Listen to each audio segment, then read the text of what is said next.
ஓம் சரணாகத தீனார்த்த பரித்ராண பராயணே சர்வஸ்யார்த்திகரே தேவி நாராயணி நமஸ்துதி.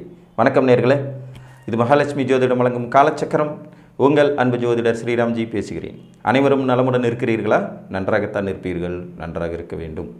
இன்றைய காணொளியில் நாம் காண இருப்பது கடனில்லா வாழ்க்கை யாருக்கு, இதுதான் தலைப்பு. பொதுவாக இன்றைக்கு கிட்டத்தட்ட 80% மக்களை மனதளவில் தூங்க விடாமல் பண்ணிகிட்டு இருக்கிற விஷயம் கடன்.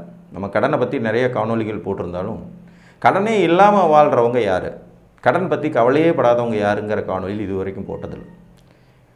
கடனால் அவஸ்தைப்படுபவர்களை பற்றி நிறைய பேசியிருந்தாலும் கடன்லாம் எங்களுக்கெல்லாம் ஒரு பிரச்சனையே இல்லையா, அப்படியே இருந்தாலும் அதெல்லாம் என்னோடய சொத்து மதிப்பில் 10% கூட தான் கம்மியாக தான் இருக்குது, 20% கூட எனக்கெல்லாம் கடன் இல்லை லைஃப்பில், நான் 10 கோடி ரூபா சொத்து வச்சுருக்கேன், சும்மா ஒரு 50 லட்ச ரூபா கடன் இருக்குது அப்படிங்கிறது மாதிரியான நிலை உள்ளவர்கள் யார் அப்படிங்கிறத பார்க்கலாம். ஒரு ஜாதகத்தில் தனஸ்தானம் மற்றும் லாபஸ்தானம்னு 2 வீடுகள் உண்டு. இது 2ஆம் இடமும் 11ஆம் இடமும். இதுபோக தனத்துக்கு பொறுப்பு வகிக்கக்கூடிய கிரகம் குரு பகவான். நீங்கள் எந்த லக்னத்தில் பிறந்திருந்தாலும் சரி, இந்த தனாதிபதி, லாபாதிபதி அல்லது குரு பகவான், இந்த 3 பேரில் யாராவது ஒருவர் இருவர் தொடர்பு கொண்டு, மூவரும் தொடர்பு கொள்வது அல்லது 2 பேர் தொடர்பு கொண்டு அதில் ஒருத்தர் உச்சமாக இருந்தால் அந்த ஜாதகர்களுக்கு கடன்கிறது ஒரு மேட்ரே கிடையாது. கடனால் இவங்க லைஃப்பில் என்றைக்குமே கவலைப்பட வேண்டிய அவசியம் இருக்காது. அப்படியே கடன்கள் இருந்தாலும் அந்த கடன்கள் இவங்களுடைய சக்திக்குட்பட்டதாகவும் கட்டுப்பட்டதாகவும் தான் இருக்கும். ரொம்ப மீறி போகிற அளவுக்கு இருக்காது. இப்போ இதுக்கு ஒரு உதாரணம் பார்க்கலாம். இப்போ ஒரு கும்பலக்ன ஜாதகம், இவருக்கு தனாதிபதி லாபாதிபதியோ குரு தான். தனாதிபதியும் லாபாதிபதியும் ஒரே ஆள் தான். இவர் தனஸ்தானத்திலோ லாபஸ்தானத்திலோ ஆட்சி அடைந்த நிலையிலோ மூலத்திரிகோணம் அடைந்த நிலையிலோ அல்லது 6ஆம் இடத்துல போய் உச்சம் பெற்ற நிலையிலோ இருந்தாங்கன்னா மோஸ்ட்லி இவங்களுக்கு கடன் பிரச்சனை தலை தூக்காது. கடன் இருந்தாலும் அவர்கள் சக்திக்கு உட்பட்டு கட்டுப்பட்ட நிலையில் தான் இருக்கும். இன்னொரு உதாரணம் பார்க்கலாம். ஒரு மேசலக்ன ஜாதகம், இவருக்கு லாபாதிபதி சனி, தனாதிபதி சுக்கிரன், 2 கூடையவர் சுக்கிரன், 11 கூடையவர் சனி. இந்த இருவரில் ஒருவரோடு குரு இணைந்து அவர்கள் ஆட்சி உச்சம் அடைஞ்சிருக்கணும். இப்போ உதாரணமாக 2 கூடைய சுக்கிரன் 12ஆம் இடத்துல உச்சம், கூடவே குரு இருக்கார், இது ஒரு கடனில்லா நிலையை குறிக்கும்.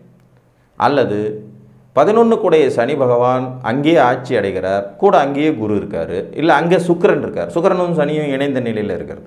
அல்லது 10ஆம் இடத்துல சனி பகவான் ஆட்சி பெற்ற நிலையில் இருக்கார், கூட அங்கேயே குரு இருக்கார் அல்லது சுக்கிரன் இருக்கார், அல்லது 3 பேர் இருக்காங்க.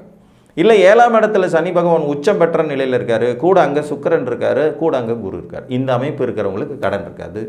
இருந்தாலும் அதை மீட்டெடுத்து வாழ்வியலில் வெற்றி பெற்றுவிடும் அமைப்பு கொண்டவங்களாக இருப்பாங்க. இவங்களுக்கு பொருளாதாரங்கிறது ஒரு சிக்கலாகவே இருக்காது. பொருள் ஆதாரம் அப்படிங்கிறது இவங்களுக்கு பல வழிகளில் வந்துக்கிட்டே இருக்கும். ஏன்னா தனாதிபதியோ லாபாதிபதியோ இணையிறதே ஒரு பெரிய ப்ளஸ் பாயிண்ட். அதோட தனக்காரகன் குருவும் இணையிறது கூடுதல் ப்ளஸ் பாயிண்ட். இந்த மூவரும் இணைந்த நிலையில் ஒன்றுக்கு மேற்பட்டவர்கள் வலுவோடு இருக்கிறதுங்கிறது ரொம்ப பெரிய விஷயம்.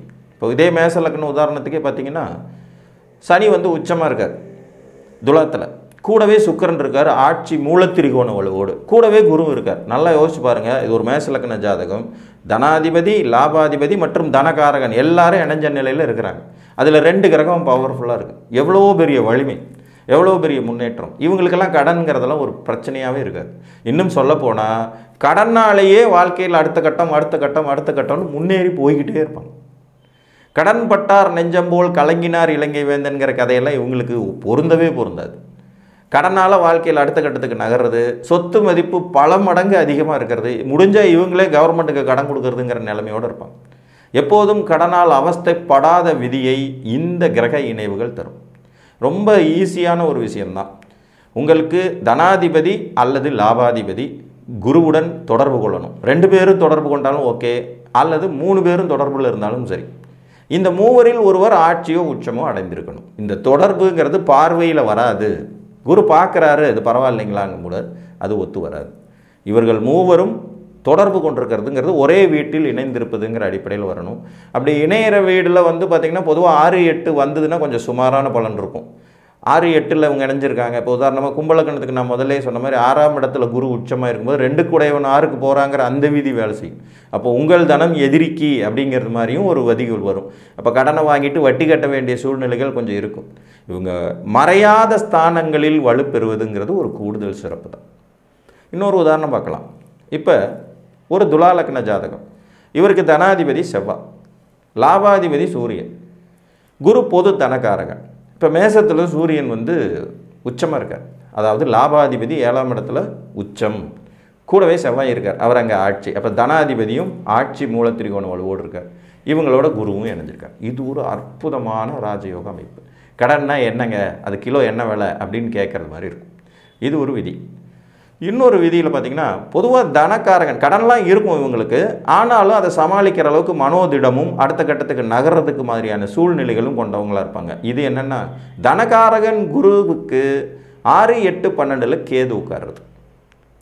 இப்போ ஒரு உதாரணமாக உங்கள் ஜாதகத்தில் நீங்கள் மகர லக்னம்னு வச்சுக்கலாம், குரு விருச்சிகத்தில் இருக்கார், 11ஆம் இடம். இந்த குரு நின்ற வீட்டுக்கு 6வது வீடான மேசத்திலோ 8வது வீடான மிதுனத்திலோ 12வது வீடான துலாத்திலோ கேது இருந்தார்னா உங்களுக்கு கடன் இருந்தாலும் கவலை இருக்காது. உங்களால் கடனை ஈஸியாக கட்டி மீடேற முடியும். புரியுதுங்களா? குருவுக்கு 6 8 12 கேது அமரப்பெற்றிருந்தாலும் கடனால் வருத்தப்பட வேண்டிய விதிகளோ கடன் இல்லாத நிலையும், அப்படியே கடன் இருந்தாலும் அது உங்களுக்கு வளர்ச்சிக்கான கடன்களாகவும் இருக்கும். ஸோ இந்த 2 விதிகளில் ஒன்று இருந்தாலும் உங்கள் ஜாதகத்துக்கு கடன்கிறது ஒரு விஷயமே இல்லை. உங்கள் தனாதிபதி அல்லது லாபாதிபதி இவர்களில் இணைந்து யாரேனும் ஒருவர் ஆட்சி உச்சம் பெறலாம். உங்கள் தனாதிபதி உடனோ அல்லது லாபாதிபதி உடனோ குரு பகவான் இணைந்த நிலையில் அவர் ஆட்சி உச்சம் பெற்றிருப்பது, அல்லது தனாதிபதி லாபாதிபதியில் யாரேனும் ஒருவர் ஆட்சி உச்சம் பெற்றிருப்பது இருக்கும். இதில் இந்த இணைவுங்கிறது ரொம்ப முக்கியம். 3 பேரும் இணைஞ்சிட்டாங்கன்னா ரொம்ப ரொம்ப விசேஷம். ஒரு கடகலக்கண ஜாதகம், இவங்களுக்கு 11ஆம் அதிபதி சுக்கிரன், 2ஆம் அதிபதி சூரியன். இந்த 2ஆம் அதிபதி சூரியன் அங்கேயே ஆட்சி வலுவோடு இருக்கார், 11ஆம் அதிபதி சுக்கிரனும் அங்கேயே இருக்கார். கூட இது ஒரு கடன் இல்லாத நிலையை குறிக்கக்கூடியது. ஏன்னா லாபாதிபதியும் தனாதிபதியும் இணைஞ்சிருக்காங்க, அதில் ஒருத்தர் ஆட்சியாக இருக்கார். இதில் கூட குருவும் அமைஞ்சிட்டாருன்னா வெகு சிறப்பு. இவங்க மற்றவங்களுக்கு கடன் கொடுக்கக்கூடிய நிலையில் இருப்பாங்க. அதே மாதிரி நீங்கள் ஒரு கன்னிகா லக்னத்தில் பிறந்திருக்கீங்க, உங்களுக்கு லக்னத்திலே குரு பகவான் இருக்கார். கன்னிகா லக்னம், லக்னத்திலே குரு திக்பலம் தனகாரகன். இவருடைய குருவின் வீட்டிற்கு 6ஆம் இடத்துல கும்பத்தில் கேதுவோ அல்லது 8ஆம் இடம் மேசத்தில் கேதுவோ அல்லது 12ஆம் இடம் சிம்மத்தில் கேது பகவானோ இருந்தார்னாலும் உங்களுக்கு கடன் இருந்தாலும் அதனால் அவமான குறைவோ சிக்கல்களோ வம்பு வழக்குகளோ மன வருத்தமோ வராது. கடனை சமாளிக்கக்கூடிய அளவுக்கான வருமானம் இருக்கும். ஃபண்ட் ஃப்ளோயிங்னு சொல்லக்கூடிய இன்ஃப்ளோ உங்களுக்கு இருக்கும். ஒரு விஷயத்தை பிரச்சனையை தீர்க்கிறதுக்கு இன்னொரு விஷயத்திலிருந்து வழிவகைகள் கிடைத்து கொண்டே இருக்கும். உபரி வருமானங்கள் வரும். அதனால் கடனை பற்றி கவலைப்பட வேண்டிய அவசியம் இருக்காது. கடனில்லா வாழ்க்கைங்கிறதே ஒரு சிறப்பு. அது இன்றைக்கு காலகட்டத்தில் அவ்வளோ ஈஸி கிடையாது. ஏதோ ஒரு வகையில் நாம் எங்கேயாவது ஒரு இடத்துல கடன் பட்டுறோம். ஒரு வீட்டை கட்டி பேங்க் லோனுக்கு போயிடுறோம், இல்லை ஒரு கார் வாங்கி இஎம்ஐ கட்டுறோம், இல்லை கிரெடிட் கார்டையாவது வாங்கிடுறோம். எதுவுமே இல்லைன்னாலும் சொந்தக்காரங்களுக்கு கடன் கொடுத்து கூட வசூல் பண்ண முடியாமல் சுற்றிக்கிட்டு இருக்கோம். பேங்கிங்களுடைய சிஸ்டமேட்டிக்ஸ் தான் இன்றைக்கி மனிதர்களுக்கும். குறைஞ்ச வட்டிக்கு கடன் வாங்கிட்டு அதிக வட்டிக்கு கொடுத்தா அது ஒரு பிஸ்னஸ் தானே அப்படின்னு நினைக்கக்கூடிய தோன்றக்கூடிய ஒரு நிலைப்பாட்டில் நம்ம இருக்கோம். கடனால் அவஸ்தைப்பட 80% மக்கள் இருக்காங்கன்னா அந்த கடனை வச்சே வாழ்க்கையில் வளர்ச்சி முன்னேற்றம் அடுத்த கட்டம் போகிறதுக்கு ஒரு 20% மக்கள் இருப்பாங்க. அவர்களுக்கு இந்த விதிகள் இருக்கும்.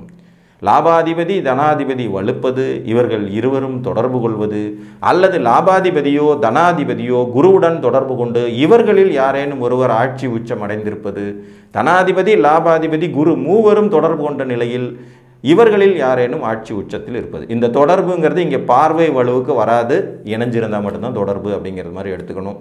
இது ஒரு விதி.